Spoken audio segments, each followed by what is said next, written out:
सोमवार तक का सावन आया है, ये 72 वर्ष के बाद आया। श्रावण का चौथा सोमवार होता है तो शिव पंचायत का पूरा पुण्य एक शंकर पर जल चढ़ाने से फल प्राप्त हो जाता है। शिव पंचायत सारे सोमवार मान्य होते हैं, पर सावन के सोमवार की इतनी महत्वता क्यों है? एक एक सोमवार की महत्वता है, एक एक सोमवार का क्रम है। कई माताएं उस क्रम को धारण भी करती हैं, ऐसा नहीं कि कई माताएं नहीं करती हैं, सबका अपना अपना नियम होता है। कोई शिव मंदिर में जाता है तो एक अक्षत, एक चावल का दाना शिव जी को समर्पित करता है, कोई मंदिर जाता है तो एक पुष्प शिव जी को समर्पित करता है, कोई मंदिर जाता है तो एक बेलपत्र शिव जी को समर्पित करता है, कोई मंदिर जाता है तो जल समर्पित करता है। सबका अपना अपना भाव है। तो श्रावण के महीने के जितने सोमवार रहे, प्रत्येक सोमवार को शंकर जी का अगर मंदिर जा सको तो ठीक है, ना जा सको तो शिखर का दर्शन, और वो भी ना कर सको तो अपने घर में जो शिवलिंग है उस पर 3 बार, 3 छोटा सा लोटा ले लो, बड़ा लोटा ले लो, कैसा भी 3 बार शिव जी का नाम लेकर 3 बार जल को अवश्य चढ़ाओ। जितने सोमवार पड़े श्रावण के महीने में आप 3 बार, भले 1 लोटा जल है उसी को रोक रोक कर 3 बार चढ़ाओ, और 3 बार चढ़ाओ। शिव मंदिर में 3 ताली का नियम है। सावन महीने में 3 लोटा भात, 2 लोटा जल पर रुककर 3 बार अगर जल चढ़ाया जाता है तो ब्रह्मा, विष्णु और महेश उस जल को स्वीकार कर तेरे घर का भंडार भर देते। आप शिवलिंग पर पहले चढ़ा रहे हैं, उसके बाद जल चढ़ा रहे हैं। दूसरा, जल चढ़ाने के बाद बेलपत्र चढ़ा रहे हैं। ये 2 अलग अलग क्रम है शंकर भगवान की पूजन के। आप समझ लीजिएगा जरा, ये प्रसंग कभी नहीं आया, आज आया है तो उसको समझ। पहले बेलपत्र, उसके बाद में जल जो चढ़ाया जाता है, ये रोग मुक्ति के लिए चढ़ाया जाता है। काय के लिए चढ़ाते हैं अपन? रोग के निवारण, रोग मुक्ति के। ज्यादा स्वास्थ्य गड़बड़ हो रहा है तो 1 लोटा दूध था और 1 लोटा पानी बेलपत्र रख, तो तब क्यों है? कौटी देवता तुम्हारी किस्मत में जो लिखा है वो देंगे। 33 कोटि देवता का काम है तुम्हारा भाग्य लिखना, और केवल एक महादेव का काम है तुम्हारे भाग्य को बदल देना। तुम्हारी जिंदगी में दुख लिखा है, कब वो सुख लिख दे उसका कोई भरोसा नहीं। ये सिर लोग महादेव की पिंडी को लगा देते हैं, ये सिर महादेव के शिवलिंग को लगा देते हैं। क्यों लगा देते हैं? क्यों? ये ललाट पर जो दुख लिखा है, ललाट पर जो भाग्य में तकलीफें लिखी है, किस्मत में जो लिखा है, बेकार कुछ लिख दिया, शिव के शिवलिंग को ये शीश लग जाए, महादेव का स्पर्श मात्र हो जाए, ललाट पर लिखा उल्टा भी सुल्टा हो जाता है, सीधा हो जाता। श्रावण के महीने में जो शंकर भगवान की आराधना में डूबे हो, शिव आराधना कर रहे हो, शिव जी को जल चढ़ा रहे हो, अपने अपने गांव में, नगर में, शहर में, अपने मोहल्ले में शंकर का दर्शन करने के लिए जा रहे हो, शिवालय तक जा रहे हो, शंकर के मंदिर में जाकर हर हर महादेव कह रहे हो, शिव के मंदिर में जाकर 3 बार ताली का नाद कर रहे हो। जो ताली स्वयं अमरनाथ जी की गुफा में भगवान शंकर पार्वती को जब कथा श्रवण कराने के लिए बैठे थे, तब भगवान शिव ने 3 बार ताली का नाद करा था। क्यों?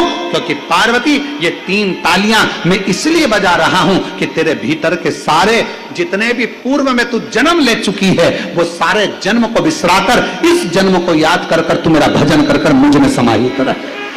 घर से जब जल लेकर जाओ तो ये विचार कर कर जाना, आज मैं शिव को काशी में, आज मैं शिव को केदार में, आज शिव को अमरनाथ में, आज शिव को भीमा शंकर में, आज शिव को मल्लिकार्जुन में। और फिर निवेदन करूंगा, जिस बहन को 19 और 20 साल तक भी औलाद नहीं हुई हो तो कृष्णेश्वर महादेव का नाम लेकर 2 लोटा जल तुम्बकेश्वर महादेव का नाम लेकर चढ़ा कर देखना, सावन के बाद में बाबा संतान जरूर देगा, झोली जरूर भरेगा। कहीं नहीं जाना, अपने नजदीक में, अपने घर के पास में, अपने मोहल्ले में, अपनी गली में, अपने चौराहे पर, अपने घर के पास में जो शिवालय हो, जो शंकर का मंदिर हो, वहां जाओ, 2 लोटा जल समर्पित करो। 33 कोटि देवता को अलग अलग स्नान करा सकें, 33 कोटि देवता को अलग अलग नहा सकें, 33 कोटि देवता को अलग अलग चावल चढ़ा सकें, 33 कोटि देवता को अलग अलग हम चंदन चढ़ा सकें, ये हमारी सामर्थ्यता नहीं। तो क्या करा? दूध शंकर जी पे चढ़ाया। जब वो बहकर नीचे जा रहा है, जहां से निकलकर दूध उत्तर की ओर जा रहा है, उस स्थान पर जहां दूध जमीन पर गिरा, गिरते से जितनी दूर तक गया, वहां 33 कोटि देवता विराजमान होते हैं, उनको उसका भाग प्राप्त हो जाता है, उनका भाग। जिसकी यहाँ लक्ष्मी नहीं टिकती, जिसकी यहाँ संपदा नहीं बढ़ती, जिसका व्यापार नहीं चलता, जिसके सर्विस नौकरी सही नहीं हो रही, उसको सोमवार के दिन अगर बेलपत्री के पेड़ के नीचे जो दिया लगाता है, उसके घर में कभी संपदा की कमी नहीं आती। साहब के महीने में 4-5 जो भी सोमवार पड़ जाए, अगर उस पर अगर आपने व्रत कर लिया, व्रत को धारण कर लिया, या शिवालय के जाकर भगवान शंकर की आराधना कर ली, तो पूरे वर्ष के सोमवार का फल सावन के महीने के 5 या 4 सोमवार में। किसी ने पूछा अन्य देव और महादेव में क्या अंतर है? हमने कहा देवता अल्लाह झाड़, महादेव देवता है छप्पर। फिर किसी ने पूछा अन्य देव के भक्त और महादेव के भक्त में क्या अंतर है? हमने कहा एक अंतर है, अन्य देव का जो भक्त होता है वो हो सकता है कि मार्ग से भटक जाए, और महादेव का जो भक्त होता है वो विश्वास पर जीता है, शिव के भरोसे पर जीता है, तो भटकता नहीं है। 108 अक्षत के दाने हाथ में हो, कामना कर कर जिस कार्य के लिए आपने बाबा को आज स्पर्श किया है, हाथ में लेकर जहां आपने चंदन लगाया है, उसी जगह पर हथेली से बाबा को चंदन वाले स्थान पर उस 108 चावल के दाने को रख देना चाहिए, छोड़ देना चाहिए या लगा देना चाहिए।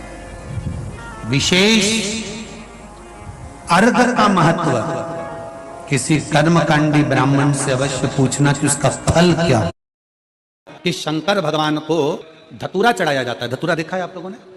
कांटे कांटे होते हैं।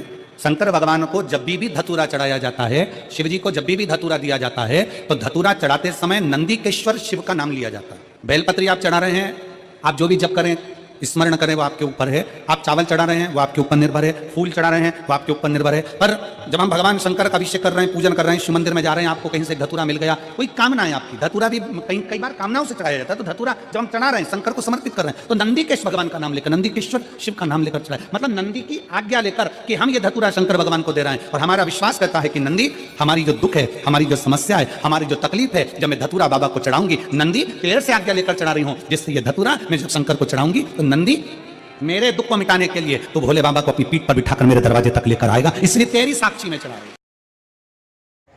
श्री शिवाय नमस्तुभ्यम। राधे राधे।